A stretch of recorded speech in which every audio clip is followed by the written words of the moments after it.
So hi guys, welcome to our channel Srijani art and craft. তো তোমরা সকলে কেমন আছো? নতুন ভিডিওতে তোমাদের সকলকে জানাই অনেক অনেক স্বাগত। তো আজ তো দেখতে দেখতে ডিসেম্বরের 14 তারিখ হয়ে গেল।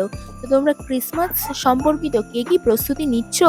তো চলো আজ একটা ক্রিসমাসের খুব সহজ একটা হাতের কাজ তোমাদের সঙ্গে শেয়ার করি।